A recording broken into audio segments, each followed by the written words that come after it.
Hello everybody, thank you dignified speakers and dear audience, thank you very much for the opportunity to speak here. I have got the honor to be the one before lunch, which is better than the one after lunch, so I can't complain about that. I'm Lieutenant Colonel Gil El-Malem, serving as the DD-R&D attaché here in the Embassy of Israel. The DD-R&D is the Directorate of Defense Research and Development. It's basically a combination of DRDO, IDEX, ISRO, and CSIR all together. We are dealing with R&D programs like tanks, missiles, and others. We are dealing with innovation for defense, with small companies, MSMEs. We are handling the Israeli space program, defense space program. And we are also working with innovation in dual-use technologies with small companies, startups, funds, which in some way overlap like CSIR here. Of course, we're much smaller. We are not as huge as the Indian organizations. But we hold this responsibility in Israel for all of those topics. So first of all, I'll say a few words about Israel. Israel, first of all, it's a very small country. It's in the physical size of Kerala and population of less than 1 crore people, 9.9 or 8, I think, in the last census. So it's a very small country, surrounding with complicated friends and neighborhood. As you can see, the countries that are marked in the dark colors are countries that out loud say that Israel has no right to exist. They are against the sole existence of Israel, to my right to stand here and to represent my country. And those arrows are signified, as many of you know, the missile and drones and cruise missile attack that was on Israel on April 13. 350 different objects were coordinated to Israel from all of those locations. And in the last 8 months, as we all know, we are in a very long and difficult war. This war is known as Hamas-Israel war, but it's basically Hamas, Hezbollah, Houthis from Yemen, some militias from Iraq, Syria, and of course Iran as an orchestrator, so all of them are against us. And it's quite complicated. So I'll try to take a straw look to this conflict through our usage of space. So since Israel doesn't have the strategic depth, as it's very visible from this map, so we are using space assets in order to bridge this lack of strategic depth. We actually create a virtual strategic depth with those satellites and other devices that gives us the early warning, the ability to know of a coming threat and to retaliate against it. Also, it's important for us that all of our intelligence will be unfiltered and in direct source. Therefore, all of our satellite systems are self-reliant, made in Israel by our industries, both the big ones and the small ones. And the third thing is regional alliances. As you can see, not all the countries in these areas are in dark colors, and the ones that are light colors are allies, each country in different level, but we are fighting together against the same threat. A little bit about DD-R&D. Well, it's Atman Irbhar Israel, not bad, because we are doing it from 1948. We have been forced to do it. It's not that we are smarter, we just didn't have any other choice. Israel was under embargo and in the early days, and so we have to build the defense infrastructure ourselves. So DD-R&D, or Mafat, this is the Hebrew name, is built basically on those 3 layers. The ground floor is the Science and Technology Unit, which is responsible for the TRL 1 to 3, thinking about or working about long-term research, quantum technology, new materials, AI, all those things that will be feasible in 10, 15, 20 years. So this is our ground floor.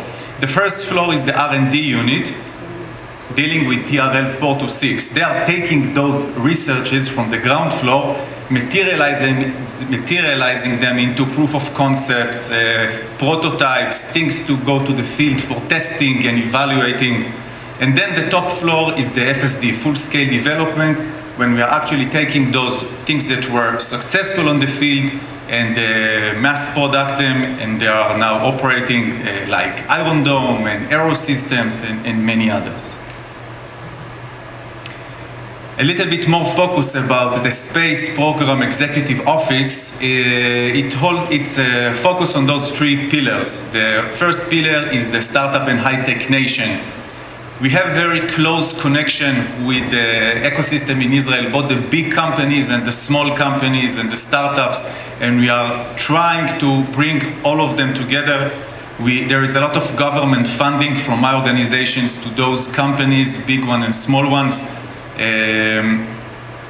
We are supporting also the academia and early stage research and others. The second pillar is the Agile Combat Proven Military Solution.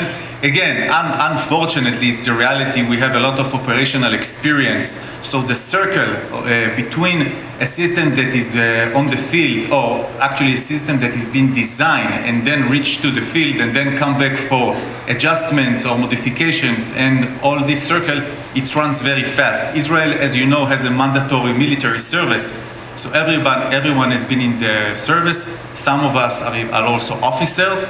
So the officer in DDR&D, my organization, that is responsible of some space program, his colleague that is working in the industry is actually a reservist in the unit that operates that system. So when he comes once a month or once a week for day of reserve service, he say, hey, this is the system I'm designing the company. There are some flaws. So he go back to the office next day, reports to the officer, and it's all closing the loop very, very quickly. Third is international partners. Well, space programs are very expensive, and Israel is a small country. So we are working in collaboration with in joint R&D and pooling resources and sharing knowledge. Here you can see some photos from the newspapers of the collaboration that we have with India, a strategic and very important partner of Israel. This is some of our space assets. You can see we started in the late 80s, and ever since, of course, not all of them are still active, many of them are decommissioned. But you can see that there are many types of satellites here, communication and VISINT and optics and SAR and others. Some of them are military satellites, others are dual use. Also in the last 10 or 15 years, we are working on nano satellites. Some of them are completely in the private sector. Some of them are also in DDR&D. And we even have our own moon lander, which unfortunately didn't land on the moon, or let's say it made hard landing on the moon. But it was some kind of a first step for us. We are not like India yet. We still have a way to come in that area, but we are pushing forward. Now, on a bit serious note, I cannot stand here without referring to the current situation in Israel. In the last 8 months, we are in a very, very serious war, and I will try to bring it a little bit from the angle of space.